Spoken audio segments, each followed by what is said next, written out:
The morning sun was just beginning to cast its warm glow over the city park, where the early risers, joggers, dog walkers, and fitness enthusiasts were already making the most of the day.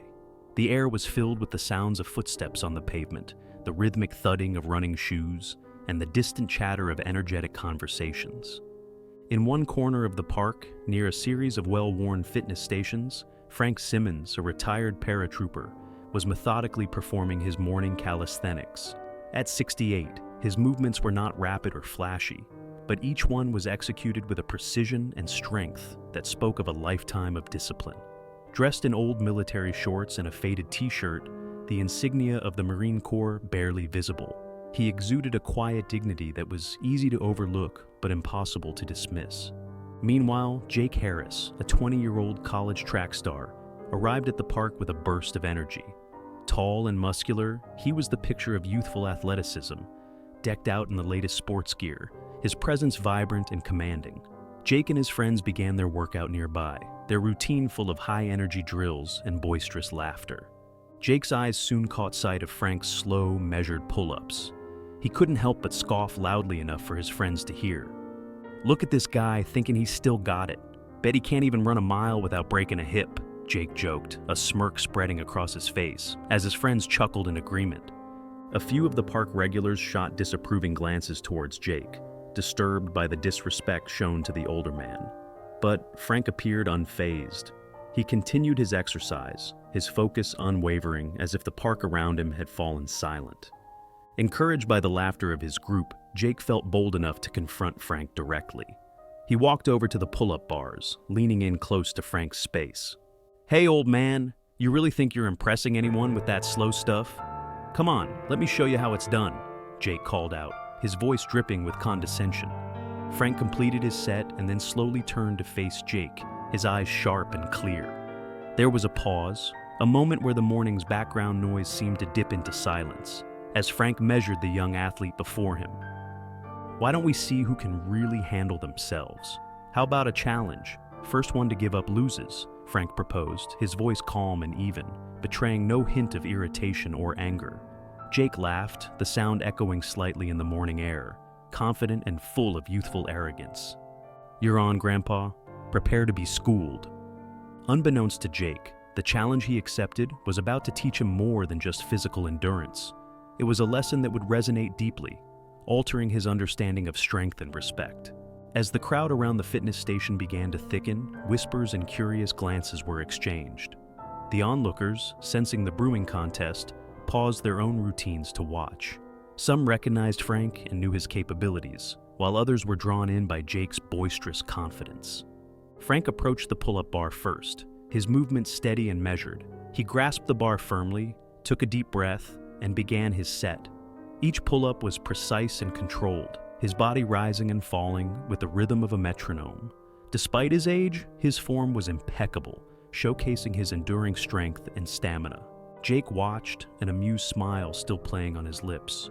When Frank stepped back from the bar, having completed a series of flawless repetitions, Jake stepped up confidently. He flashed a grin at his friends, then attacked the bar with youthful vigor. His movements were rapid and powerful, his body shooting up and down as he racked up high numbers quickly. For a moment, it seemed like Jake would easily outpace the older man. His friends cheered him on, feeding into his show of strength. But as the numbers climbed, Jake's breaths became sharper, his face strained under the effort. Frank, standing aside with his arms crossed, watched silently. His expression was unreadable, but there was a hint of patience in his gaze, a quiet assurance of a man who has learned to wait. Next, they moved to sit-ups. Jake, already breathing heavily from the pull-ups, threw himself down on the mat, his sit-ups fast but increasingly sloppy. Frank's approach, on the other hand, remained unhurried and exact, each sit-up as meticulously executed as the first. As they transitioned to the final challenge, a squat hold, Jake's earlier bravado began to wane. The squat hold, a true test of endurance and strength, was where Frank's steady discipline shone. Jake sank into position, his legs already trembling from the earlier exertions. Across from him, Frank lowered himself into a steady squat, his back straight, his eyes forward, and his breathing even. The crowd watched, a mix of anticipation and newfound respect knitting the morning air. Minutes stretched on. Jake's face reddened, his legs shook violently, and sweat dripped into his eyes. Beside him, Frank could have been carved from stone, his posture unwavering, a testament to decades of conditioning. Finally, Jake collapsed. His legs gave way, and he fell backwards, panting and defeated, the park filled with a low murmur of disbelief and respect. Frank slowly stood up from his squat, his breathing still controlled. He offered Jake a hand to help him up, which Jake accepted, his embarrassment clear, but his pride beginning to give way to something else. Respect. "It's not the speed, son, but how long you can hold your strength that matters," Frank said quietly, his voice carrying enough for the surrounding crowd to hear. Jake nodded, catching his breath, his earlier arrogance washed away by the undeniable proof of Frank's superior stamina and strength. The young athlete was visibly humbled, the lesson delivered in the most impactful way, not through words, but through undeniable action. As Jake stood, still catching his breath, the atmosphere in the park shifted. The earlier amusement at his bravado had turned into respect for Frank's quiet display of strength and endurance. The onlookers, many of whom had paused their morning routines to watch the showdown, now clapped and nodded in approval. Frank, maintaining his composure, turned to Jake with a calm demeanor. He spoke not only to Jake, but to the young athlete's friends and the gathered crowd, his voice firm yet gentle. Strength isn't just about how much you can lift or how fast you can run. It's about endurance, resilience, and the wisdom to know when to push and when to conserve energy, Frank explained, his eyes locking with Jake's, ensuring the young man absorbed every word. Jake, visibly humbled and now receptive, nodded slowly. His previous arrogance washed away by the undeniable lesson he had just learned, he responded with sincerity.